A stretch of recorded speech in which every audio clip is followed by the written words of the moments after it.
I'm standing in Madison's doorway with my hand still on the vinyl of the violin case she just hurled across the hall, and the words come out of me like a stone thrown through glass. You're a failure, and it's no wonder nobody in this family wants or loves you. The sentence lands in the room and then hits a silence so thick I can hear the house settle, the rafters creak, and the thin radiator hiss like someone holding their breath. Her phone screen is a small blue square on the carpet, a paused playlist blinking at track 3, and the lacquer smell from the instrument hangs sharp in the air like the smell of a shop where things are fixed and never get fixed again. She's frozen with mascara streaked down one cheek and her eyes so wide I can see the white underneath the color, like she's trying to make herself bigger than what she feels. For a second she doesn't move, then bolts upstairs with a speed that scares me, slamming her bedroom door so hard the mirror in the hallway rattles against its frame and a sliver of dust falls from the ceiling. Lily stands in the kitchen doorway, half in and half out, eyes darting between me and Jessica, and the cold mug at Jessica's elbow has gone dull and useless on the table, steam long gone. I stand there feeling a clean, sharp relief in my chest and a slow, soft terror settling into my bones all at once. My name is Daniel Walker, I'm 52 years old, and that sentence isn't who I am, but it is what comes out when all the patience snaps. Jessica, who is 50, sits at the kitchen table with her hands wrapped around that empty mug like it might hold the shape of the morning, and Lily, who is 14, is the kind of kid who used to be the peace in the house, quick to laugh, quick to hand you a Band-Aid without being asked. The home smells of coffee grounds gone bitter and the faint soap Jessica uses on the sink, and the vinyl floorboards feel cold under my soles, the late winter light cutting across them in hard parallel lines. This isn't a teenager's mood swing people talk about over drinks.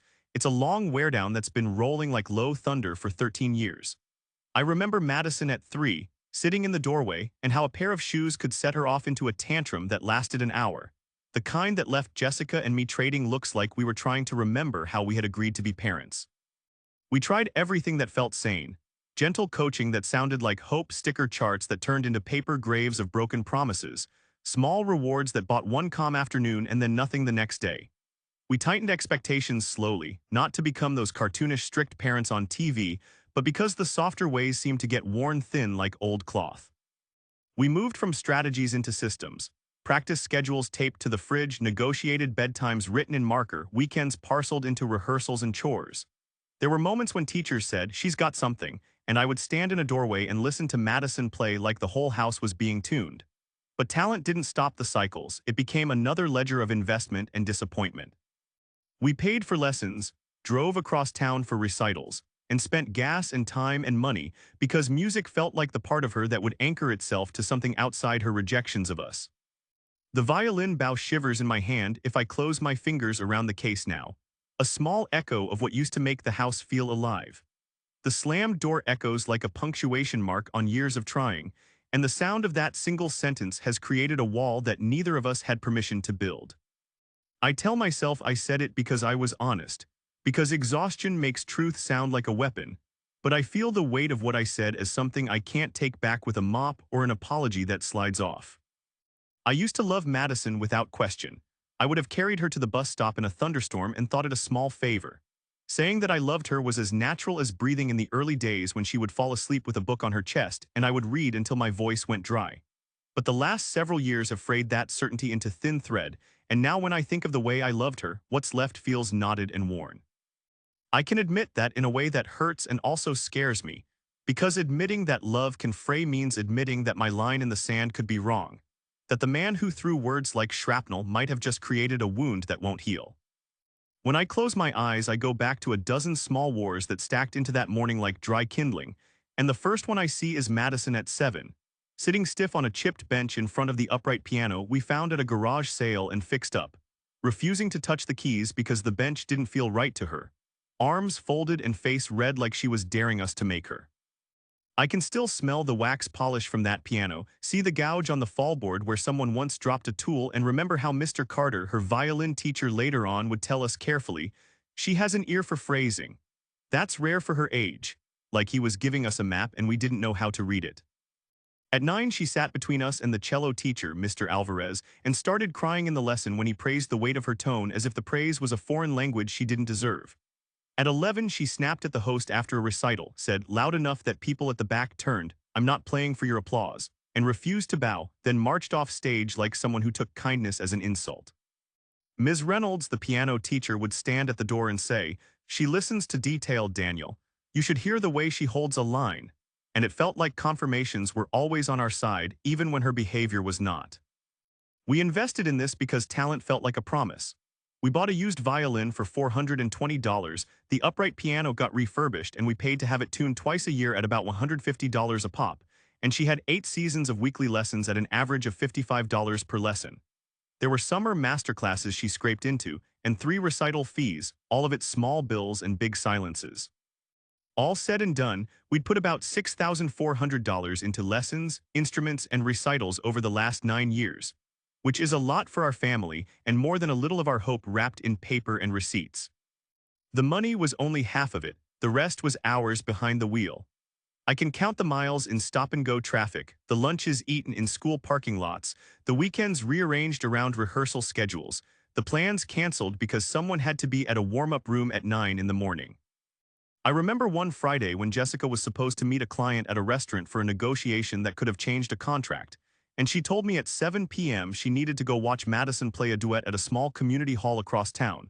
Jessica put on her jacket, left her salad half-eaten, and said, "I'll be 5 minutes late, I can't miss this." That detail is the kind of thread that makes the inventory of care mean something beyond money. And then there is Lily, my younger daughter, who sings in the school choir, picks up the flute in music class for fun, and shows up for family dinners like she understands a code we keep forgetting to teach Madison.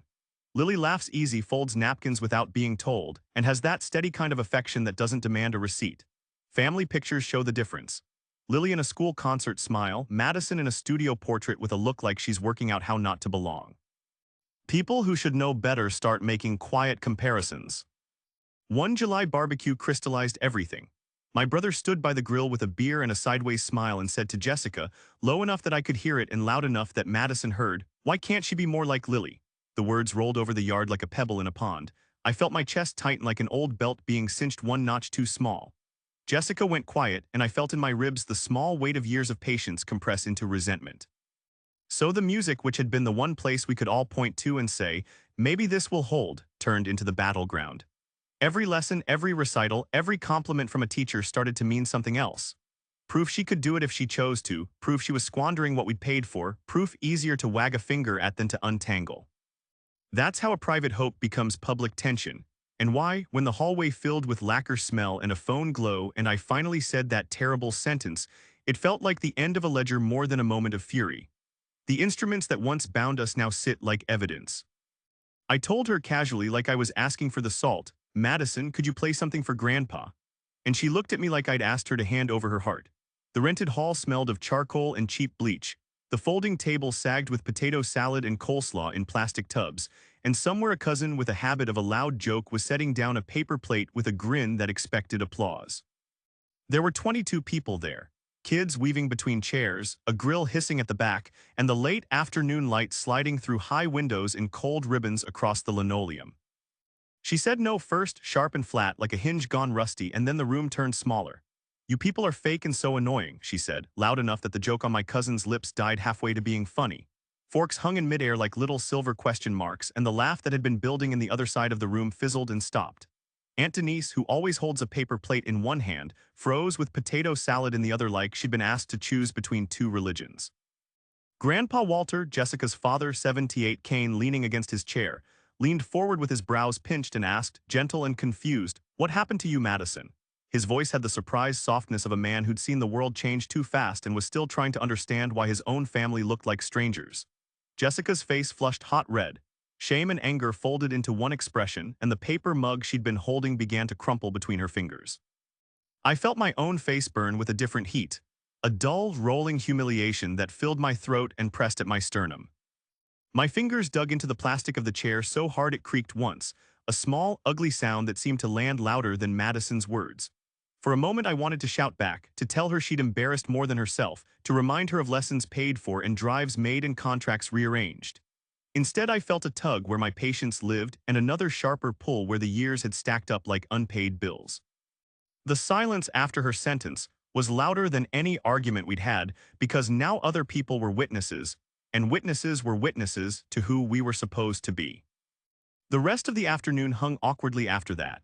People tried to eat their potato salad with smaller, glossier bites and conversations skittered like frightened birds. My brother made a joke about the weather, but his voice lacked its usual ease, and a cousin sidled up to me later and said, "Sorry man, that was rough," eyes showing the kind of pity I didn't know what to do with. Jessica left early under the pretense of helping Walter with his coat. She didn't return to the hall. Lily came over to me at the car and said nothing for a long time, just leaned against me like she needed the solidity of my shoulder. After that party, the tenor of our house changed in small, corrosive ways.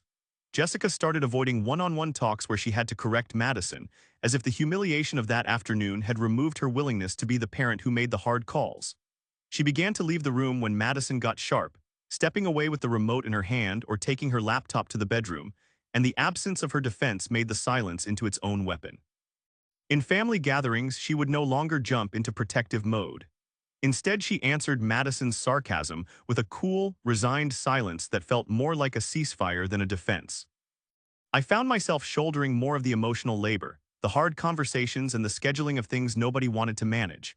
I took calls from teachers, explained missed rehearsals to parents of duet partners, and drove alone with the weight of explanations in my mouth like stones.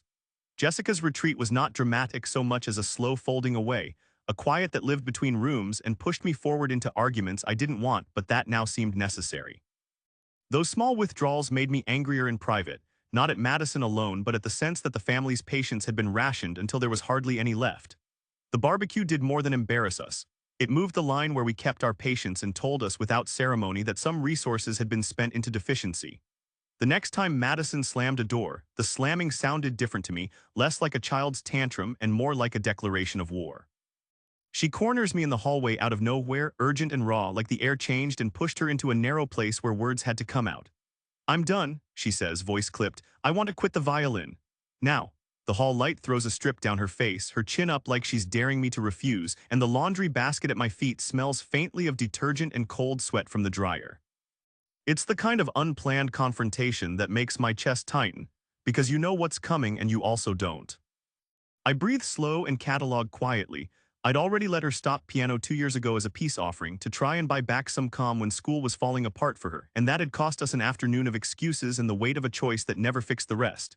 You stopped piano and things got better for a while, I say, keeping my voice even because the last thing I wanted was an escalation in our narrow hallway. She lifts a shoulder like it's a shrug of iron. "That was different," Madison snaps. "This is everything. I didn't ask for any of it." Her list comes at me crisp and practiced. "I never wanted lessons, it cost too much, the teacher is awful, the rehearsals are humiliating, the recitals are theater and she's not part of the crowd." "You don't get it," she says, teeth sharp. "I've been doing this because you wanted me to. It's not mine, Dad, it's yours." The words are simple and brutal, and for a second I taste the back of my tongue metallic with the feeling of being accused of steering her life for my own reasons. I answer with detail, not volume. Mr. Carter, Ms. Reynolds, Mr. Alvarez, they all said she had something. They called her phrasing mature, said her tone was rare for someone her age. I watch her face as I say their names, the way her jaw tightens at the memory of teachers' praise like it's coal she's carrying. I tell her out loud the numbers because they are both ledger and language to me. The used violin at $420, the regular tunings at $150 twice a year, 8 seasons of weekly lessons at about $55 each, the master classes and 3 recital fees. All told, about $6,400, Madison, I say slowly, feeling the arithmetic in my chest. She shrugs like the money is a thing someone else had to worry about. "That's your problem, not mine," she says, and it is said with the clean cruelty of someone who has practiced not caring until the thing she doesn't care about collapses into other people's hands. The shrug is a physical dismissal of everything Jessica rearranged, every weekend canceled, every client meeting she left early to watch a duet in a warm-up room. The shrug erases the miles of driving I'd done, the afternoons I'd taken off work to sit in a waiting room listening to other parents' soft applause. That line, her "that's your problem, not mine," is what finally presses the tension into something that breaks. I feel the pressure in my ribs like water boiling behind glass, the little inventory of favors and sacrifices becoming a list of ghosts. I am not yelling, I am not out of control. My voice goes steady and colder in a way I recognize, the voice I hear in the mirror when I've decided not to bargain anymore. "You're acting like a failure, Madison," I say, each word deliberate the way you chip at ice. "And that attitude is exactly why no one wants to be around you." The words land like a hammer in the hall. She doesn't cry or shout, she looks at me, a flash of hurt passing across her face and then the set of someone who has been cut and learned to move on. She turns and storms off as if she's trying to get somewhere far from the corridor where I stand with the detergent smell and the light slicing across my shoes. The slam of her bedroom door reverberates like a verdict and the apartment holds its breath. Jessica comes to the doorway without a word and gives a quiet nod that is less a signal of agreement than an exhausted acceptance, like she's been waiting for a moment to stop pretending this could be fixed with gentler words. Lily, who's been hovering nearby, looks at me with that small, frightened question in her voice. "Dad, did you mean it?" Her whisper makes the hallway shrink. My answer is silence first, because I can't trust a quick defense and then a small admission. I don't know if I meant it the way it sounded, and that uncertainty sits heavy in my throat. Relief and shame sit together in my chest like two people who don't belong on the same bench. I feel cleansed by saying what I have been thinking, and I feel sick with the memory of saying it. The moral line blurs there. I tell myself I gave fairness a last push, but a part of me watches Madison's retreat and wonders if I've pushed her off a cliff I couldn't imagine recovering from. There is no tidy answer. There is only the echo of my words and the knowledge that how I reacted will follow us longer than the heat of an argument. We sat in Dr. Harris's office like a jury deciding whether to convict ourselves, and Madison folded her arms so tight I thought she might snap in half. Her gaze fixed on a spot on the far wall, while the afternoon light cut a pale rectangle across the carpet. The therapist scanned her notes, then looked up at all of us and said in that overly calm way professionals have, "There's resistance to work here," and suggested family therapy because she thought the patterns were shared, built into our daily script. Madison answered with a single flat line, "There's nothing wrong with me," like a rehearsed slogan, and then stared at her phone the way other people pray. We tried the family sessions because Jessica and I kept hoping someone with a degree could point the way out of the loop. One session ended with Madison rolling her eyes so hard I worried her neck would hurt, and when asked to share a feeling, she sent a private text under the table that read, "Therapy is bullshit," and then laughed with a friend right after, while Jessica sat in the waiting room with her hands clenched so tight her knuckles shone. The therapist called it resistance and recommended more structured family work. What we got in practice was passive-aggressive comments across the dinner table and long silences that felt like wedge-shaped rooms. The practical rules we tried read like a list I kept on my phone: screen limits enforced, no devices during homework or meals, chores on a rotating chart with checkboxes, privileges withdrawn for missed rehearsals. I remember writing them out at midnight after a day of missed lessons, each rule feeling like a new hope and also a little like a bandage. The first week, Madison slammed doors until the hinges complained, sent guilt-tripping messages that accused me and Jessica of being controlling, and then went silent for 3 days. The charts would start pretty, with stickers and small rewards, and then dissolve into resentment where each unchecked box became a medal for wrongness. Lily learned to move like a cat around these storms, tiptoeing through the house with questions folded into whispers. "Is she mad again, Dad?" And sometimes letting the worry spill into tears when whatever argument had just happened landed on her like rain. Protecting both of them feels like a job with impossible hours. I try to be fair, but fairness has weight. I drive Lily to flute rehearsals, buy her hot chocolate after a long afternoon, and walk with her to a coffee shop when she needs to say things aloud to someone who isn't in the house. Those walks smell like syrup and warm winter air. They keep me human. I still sit on the bed sometimes and read aloud to both girls because that ritual once grounded us, the words ringing in the small dark rooms like promises. Madison began skipping those nights first, saying she had homework or was tired, and the book would stay open on my lap while Lily listened and then fell asleep curled like a comma. The small tendernesses matter. Jessica and I have tried to stack them against the avalanche of conflict, but tenderness is a fragile thing you have to keep putting down in the same place and hope it doesn't get trampled. Every new attempt at structure felt like a fresh roll of film developing, and each failed frame left us with fewer good snapshots. I logged accomplishments and failures in my notes app, dates of missed lessons, the time I drove to a recital and waited in the lobby for 30 minutes while she sat in the car texting, the nights I rearranged client calls to catch a rehearsal, and the list read less like a parenting plan and more like a ledger of small betrayals. Some nights I lie awake and add up the quiet moments we still have, like receipts, hoping they cover the debt of all the arguments. Jessica and I are not people who have stopped loving Madison. That claim would be both false and cruel. We are exhausted in a way that makes tender feelings thin and sharp like paper cut edges. Years of antagonism have worn our strategies down to habit, and exhausted strategies no longer change patterns, they just rearrange the furniture of our conflict. We keep trying because it would be easier not to, but trying has a cost that shows up in Lily's watchful face and in Jessica's shorter answers, and in the heavy silence that waits at the foot of Madison's closed bedroom door. My phone vibrates on the kitchen counter like a small animal, and when I pick it up it's Rebecca calling, and the sound of her voice jolts me because she never calls angry without a reason she's rehearsed. "Daniel, what did you tell her?" she asks before I can answer, words clipped and loud enough that Lily pokes her head in from the hallway because she heard the tone. I hear dishes clinking in the background of Rebecca's house like she's pretending normal, and then she lands the accusation. "You told a child she's unloved. Do you know what that does? That's emotional abuse, Dan. That's unforgivable." She's repeating what Madison has told her and what Madison has told friends, and the version is clean and brutal in a way family gossip always is, one line turned into a thesis. Rebecca's voice tightens and she says, "You don't get to make a kid leave because you're tired. You said she's unwanted. That's not parenting, that's harm." I try to give context, the long list of missed rehearsals and slamming doors and the way we rearranged our lives around lessons, but the connection doesn't hold over the wire. She keeps circling back to the quote. "How could you? Do you understand what that word does to someone?" Within an hour, the house is noisy in a new way. Messages coming in with small, sharp vibrations, cousins offering sympathy to Madison and some asking pointed questions. Antonice texts a gif of a mother holding a broken heart with a caption, "We'll always be here for Madison."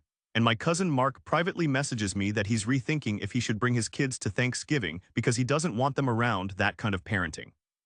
Another distant relative slips into my DMs with, "You need to do better, Daniel, kids remember." There's a voicemail Rebecca leaves that sits in my pocket like a hot stone. She cries a little on it, real ragged crying, and then says she can't be around the house for a while because it hurts to think Madison could be unloved by her own father. She suggests quietly and with a kind of certainty that chills me that Madison come stay with Rebecca's brother for a bit, get away from us.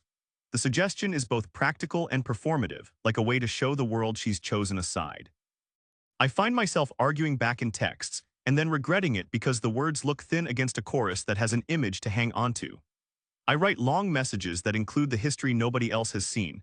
The 7-year-old refusing the garage sale piano, the 9-year-old crying as Mr. Alvarez praised her tone, the Saturday nights Jessica rearranged a work dinner to sit in a warm-up room for a duet. I list the money, the time, the $6,400 in lessons and gear like a defense against an accusation that ignores the ledger and the small kindnesses behind it. But the soundbite has power. The sentence that cut the hallway becomes the headline in other people's minds. When a cousin starts a group thread offering helpful suggestions about parenting books and fostering empathy, it reads less like concern and more like performance. The thread fills with clinical-sounding quotes and links to articles about toxicity in family systems, and the tone is one of moral clarity that leaves no room for messy context. I read the messages and feel that old tightening in my chest again. A mix of anger and a bruised, defensive explanation rising up that I don't bother to post. I could write a 10-paragraph answer about years of work and failed attempts in therapy rooms where Madison literally folded her arms and refused to engage. But I know soundbites win conversations, and narratives that fit tidy moral boxes travel faster than the inconvenient truth. Jessica shuts down incoming calls with a flat hand and then sits very still, the kind of quiet that used to be our small refuge now feeling like a shared wound. Lily watches everything like it's a play she wasn't cast in, eyes wide. The family is parsing loyalties into camps the way children divide halves of candy, and I find myself watching how people choose, as if loyalty is something to be weighed like a scale in the grocery store. I'm not interested in performing repentance on a stage for the cousins. I'm not willing to pretend the story is simpler than it is because I believe the truth is messy, layered, and heavy with history that can't be shaved away by an Instagram apology. So I brace against fewer holiday invitations and softer voices at family events, against relatives who will now measure me by that one sentence and not the years before it. I can feel the long-term consequences settling like dust on the furniture of our lives. This is not something that will be swept away by a quick explanation. I hold my ground not out of stubborn pride, but because I think the fix isn't performative shame. Still, there's a cold place inside me that wonders if standing firm makes me right or simply harder. And that question follows me to bed each night. She tells me she's leaving when she's 18, I say to Jessica later that night in the kitchen where the light over the table buzzes like an insect, and Madison had already stormed through the door earlier with a folder of printed pages and a look like she was arguing with the world. "I've looked at dorms and shared houses near the community college," she told me in the hallway, breath fast. "I've got a cousin in Columbus who said I could crash for a bit. I'm applying to cafes and tutoring sites." The folder on the table had printouts. A Craigslist listing for a shared room at $650 a month, a map of bus lines, and a spreadsheet of small job postings. She stood there like she'd rehearsed the speech a dozen times. "I'd rather be a free failure than a fake success," she said, like that sentence would be a banner. I watched her, counting off the things that sit quiet in my head when I try to stay practical. She forgets laundry, she panics at paperwork, she sets alarms and then sleeps through them. "Do you know how you're going to handle rent?" I asked, trying to keep my voice flat and useful.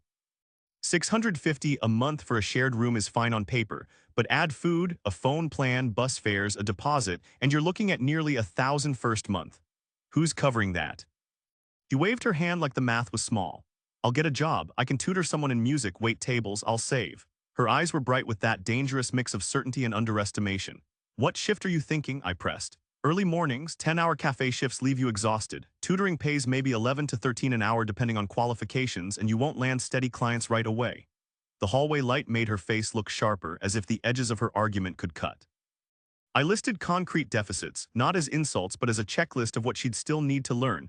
Laundry routines, basic budgeting, how to cook a single meal without burning the pan, how to schedule a dentist appointment or navigate online banking. "You panic over small tasks," I said, and I could hear the steadiness in my own voice. I wasn't yelling, I was cataloging. "You've lost track of homework because of a closed app or a missed email. I'm not trying to trap you. I'm trying not to put you in a ditch you can't crawl out of because you learned quitting removes consequences." She slung back that I was controlling, and that control is what made her want to leave, that the structured programs felt like chains. "Life experience is liberation, Dad," she said, like it was a slogan she found on a blog and now believed was her map. I told her the truth as I saw it. Life experience with no safety net is brutal. You can choose failure, but I won't normalize running from obligations.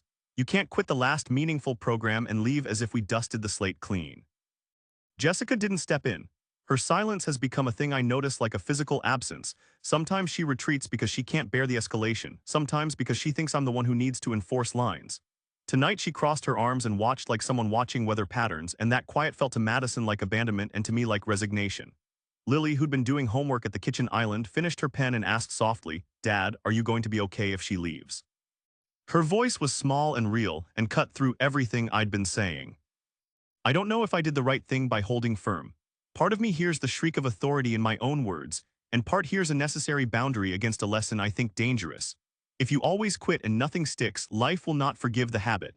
I'm terrified that saying no now will push her out sooner and harder, and I'm terrified that saying yes will teach her that responsibility evaporates under pressure. Either way, the cost feels heavy and real, and the clean line I drew in the hallway now looks like a border I might have set between us forever. Sunday settles like a held breath in this house now, and Jessica and I sit at opposite ends of the couch like two islands with the TV glow washing over us, while Lily curls into Jessica's side and reads a book with her foot tucked under her. The living room smells faintly of lemon cleaner and reheated soup. The dishwasher hums in the kitchen like a small motor of domestic life, and the city outside sounds distant: cars, a dog barking, a train breathing by, none of it fixed or comfortable, just ordinary noise filling the space where loud arguments used to be. People have cooled their messages for now, which is its own cold. A cousin rescinded a weekend barbecue invite, said they didn't want kids exposed to tension. And someone missed Madison's birthday because the family get-together turned into a sort of staged neutrality where nobody wanted to pick a side. At the high school reception the week after, Madison flatly refused to attend the family-only event where we were meant to celebrate concert participants. She texted an image of a closed door and a single emoji, and then she didn't come. Those small public refusals have made the home feel like a waiting room for consequences rather than a place of regular weather. I still believe in boundaries the way an old man believes in a roof over his head: necessary, imperfect, and not proof against storms. I don't regret drawing a line when I did, at least not in the abstract. I regret the contour where it cut the life of my daughter, and I know the cost will follow us. I keep telling myself that some lessons are painful because life itself will be more brutal than anything we can design. But I also confess to a fear that my words may have lodged into her like a splinter she'll carry into other relationships. a sentence she will repeat to lovers or bosses and use to measure herself against some small betrayal. The practical choice I refuse to abandon is one I see as lifeline and test at once. I have not agreed to let her quit the violin program that still requires attendance. I don't do it out of spite. I do it because finishing something real, even when it's uncomfortable, has been the one thing in my years of trying that sometimes bent her toward follow-through. The rule is simple, and I've written it down so it isn't a mood swing. Attend weekly lessons, show up for required rehearsals, and complete assignments set by the teacher. Consequences are spelled out plainly: loss of car privileges, fewer discretionary funds, device limits tied to a checklist, small enforceable steps that map behavior to outcome. I'll not shout her down in public, and I will not use the kind of cruel lines that landed in that hallway again. That was a mistake I own even as I justify its intention. My plan is quiet, structured, and documented. The teacher gets copied on attendance notes when nights are missed rehearsals trigger a makeup schedule, and Jessica and I will offer 2 coach sessions a week to help with basic life skills like laundry, scheduling, and budgeting. If she follows through, the restraints ease. If she doesn't, the consequences stand. It's not melodrama, it's a policy. Still, the moral fog is thick.